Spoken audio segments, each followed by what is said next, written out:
అందరికీ నమస్కారం. ఈరోజు ప్రచార భాగంగా ఎన్నికల ప్రచారం భాగంగా మన ఎంపీ విజయసాయి రెడ్డి అన్న సతీమణి ఈరోజు గౌరీ అక్క అందరూ ప్రచారానికి రావడం జరిగింది. అయితే ఈరోజు ప్రజలందరూ కూడా జగనన్న ప్రవేశపెట్టినటువంటి సంక్షేమ పథకాలకే ఆకర్షితులయ్యి ఈరోజు బ్రహ్మరథం పడుతున్నారు. డబ్బుకు మాత్రం ప్రలోభం కావటం లేదు. అలా డబ్బుకు ప్రలోభం అయ్యేపట్టయితే ఈరోజు అంబానీ 2 సంచులు తీసుకొని వచ్చి ఒకేసారి ఎమ్మెల్యేనో లేకపోతే ఎంపీనో సీఎం అవుతారు. కానీ అది కాదు. ఈరోజు ప్రసన్నన్న ఒక్కనటువంటి గడప లేదు, చేయనటువంటి సహాయం లేదు.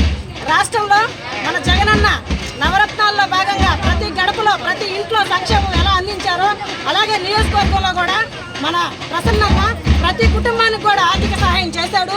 ప్రతి కుటుంబంలో కూడా వాళ్ళ కష్టాలను తెలుసుకున్నాడు, వాళ్ళకి అక్కడే పరిష్కారం చేశాడు. ఆయన ఒక నాయకుడు కాదు, ఒక సైనికుడిగా ఈరోజు ప్రజల్లో ఉండిపోయాడు. ఈ రోజే కాదు, ఏ రోజు వచ్చినా సరే ప్రసన్నన్న కోవూరుకి శాశ్వతమైనటువంటి ఎమ్మెల్యేగా నిలుస్తారని కూడా ఈరోజు మేమందరం ప్రజలు నమ్ముతున్నాము.